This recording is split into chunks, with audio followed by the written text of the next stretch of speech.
C'est tout simplement pour ceux qui sont loin, qui voudraient venir témoigner sur ce plateau. Nous vous proposons de créer la représentation virtuelle de votre propre image et de l'amener en plateau. C'est génial. Vous allez me dire, c'est le futur est là, il est sur ce plateau. Alors par exemple, Bruno P, qui est très occupé, qui ne pouvait pas venir, mais qui voulait témoigner, il s'est inscrit sur le site internet de l'émission, il a posté sa photo, il a choisi un style, des vêtements, et il va être représenté dans un instant sur ce plateau, son avatar en tout cas. Je vous demande d'accueillir chaleureusement Bruno P.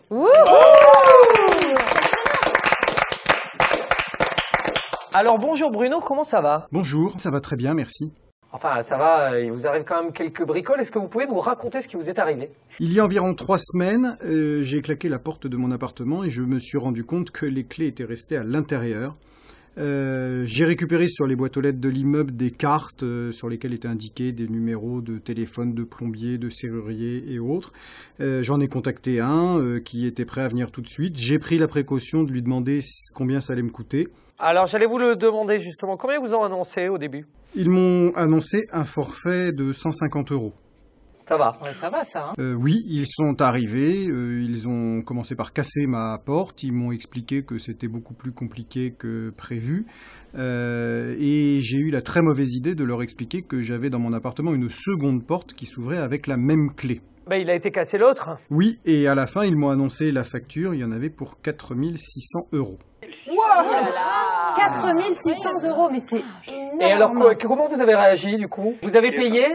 Oui, bien sûr, j'ai payé. Ils étaient quand même un petit peu menaçants. Et c'est souvent le cas, hein. Les gens paniquent et en fait on se retrouve tous à payer parce qu'on se dit il sait de quoi il parle et ça doit être ça quoi. On est en situation de faiblesse et forcément ça marche, hein. C'est ça. Hein. C'est exactement ça. Vous en êtes où aujourd'hui? Vous avez porté plainte?